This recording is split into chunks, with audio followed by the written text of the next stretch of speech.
네, 북한 서열 2인자로 꼽혔던 인물이죠. 최룡해 노동당 비서. 최근 북한 주요 행사의 모습을 드러내지 않으면서 신변 이상설이 돌았는데요. 정통한 대북 소식통이 최룡해가 지방 농장에서 사상교육을 받고 있을 가능성이 높다고 밝혔습니다. 쉽게 말해 모든 직위에서 해임돼 유배를 갔다는 것인데요. 김주현 YTN 정치안보 기자와 함께 이 얘기 나눠보겠습니다.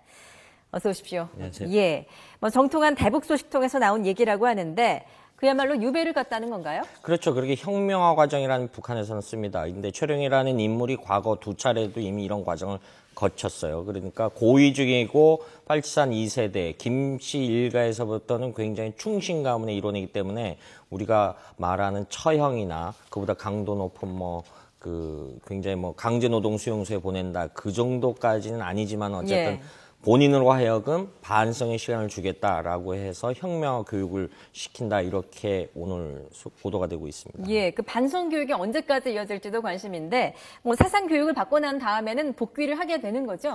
그렇죠. 결과론적으로는 김정은 제1비서 입장에서 어느 정도냐 비근한 예로 1998년도에 청년동맹 황색 사건에 연루돼서 그 당시에 관계자 8명이 총살이 당했습니다. 그런데 최룡해는 그때 그 자강도로 비슷한 과정으로 혁명화 과정을 5년 동안 봤거든요. 5년 동안 충성의 편지를 굉장히 많이 썼다라고 합니다. 그래서 그다음에 그리고 빨치산 2세대였기 때문에 이 황희여정이라든가 이번에 숨진 리을서 이런 사람들이 구명활동을 했고 그래서 당시 김정일 체제에서 5년 만에 다시 이 노동당 총무부 부부장으로 복귀한 전례가 있습니다. 예, 당시에는 5년 동안 혹독한 혁명화 교육을 받았군요.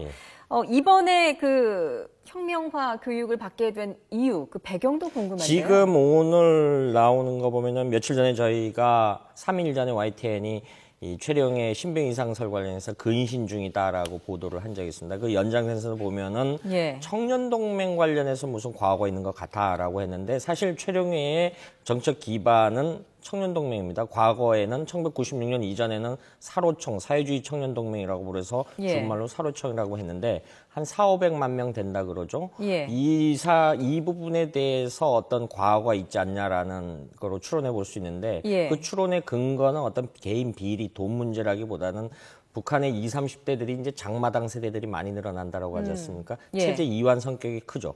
그런데 청년동맹의 주 업무가 당의 사상과 이념 교육을 강화시키는 거거든요. 공산주의 이 백두혈통에 대한 충성도를 높이고. 근데 이런 거는 개량화할 수 있는 부분이 하나도 없지 않습니까?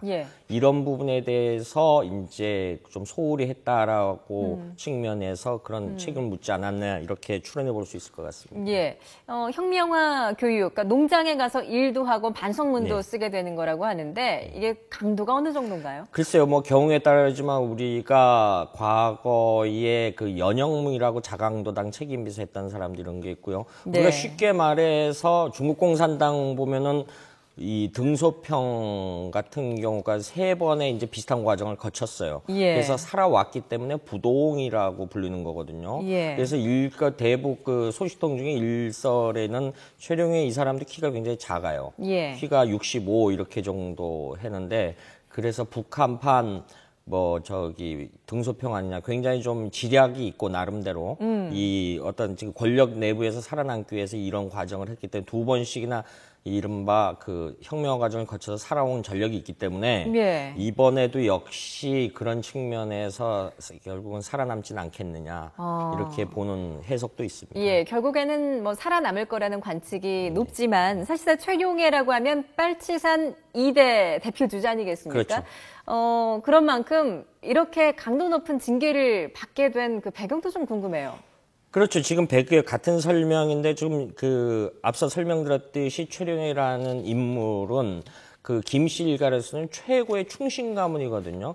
엄마도 최룡해의 엄마도 김철호라는 분인데 엄마조차도 빨치산 출신이고 아버지는 유명한 보천보 전투에 같이 했던 최현이라는 인물이고 형이 최룡택이라는 사람이 있었는데 좀 이렇게 그 심약했던 거로 이렇게 전해지고 있고요. 그래서 예. 뇌출혈로 한 5, 6년 전에 사망한 거로 이렇게 전해지고 있습니다. 네. 그런데 이 최룡해는 여러 가지 김씨일가하고 관계된 부분이 굉장히 많아요.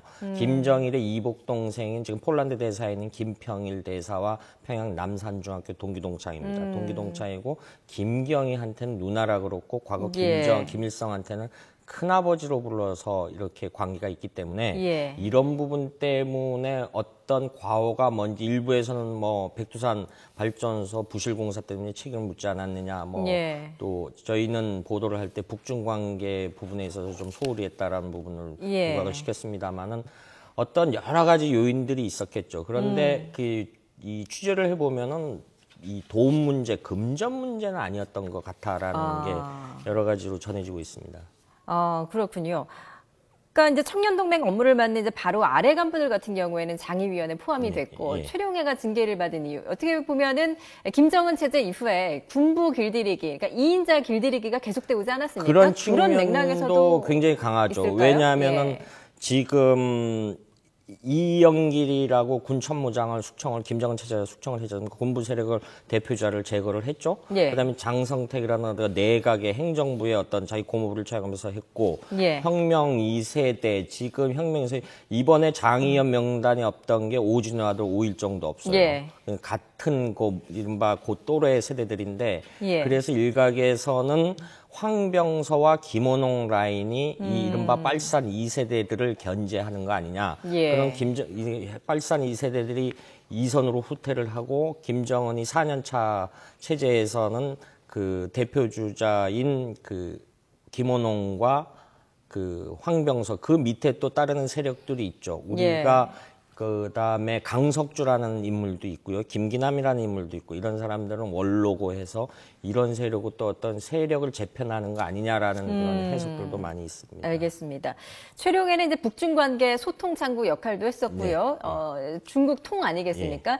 이렇게 최룡해 유배가 길어지고 실각이 된다면 혹시 북중 관계에 이제 좀 이상기류가 그 생기는 건 정도 아닐까요? 인물은 아니라고 예. 봅니다. 왜냐하면 과거 장성택 같은 경우는 이 지금 북한이 사실은 수출품의 주력이 탄광, 그 석탄이라든가 예. 광물 자원이었는데 그런 라인이 다 끊겼거든요. 예. 그래서 북한이 이제 그 인력 수출도 많이 하고 이런 부분인데 최룡해는 어떤 그런 금전 미리보다는 예. 다른 이유 때문에. 근데 북중 관계라는 것이 중국이 기본적으로 선언을 했기 때문에 예. 정상적 국가 이익을 추구하는 정상적 관계로 나아가겠다. 예. 이런 부분을 얘기를 했을 개연성이 굉장히 크다라는 거죠. 예. 근데 북한으로서는 중국에 과거의 어떤 특수성을 내세워서 어떤 의존적 관계로 하니까 시진핑 체제에 있어서는 이거는 받아들일 수 없는 부분이기 때문에 이런 부분에 대해서 좀 뭔가 어긋나지 않았냐라는 설이 하나 있고요. 예. 이제 일각에서 나오는 내년에 김정일이가 대외 집권하고 나서 한 번도 외국을 가본 적이 없지 않습니까? 예. 이런 부분에 대해 좀 예우 차원 문제에서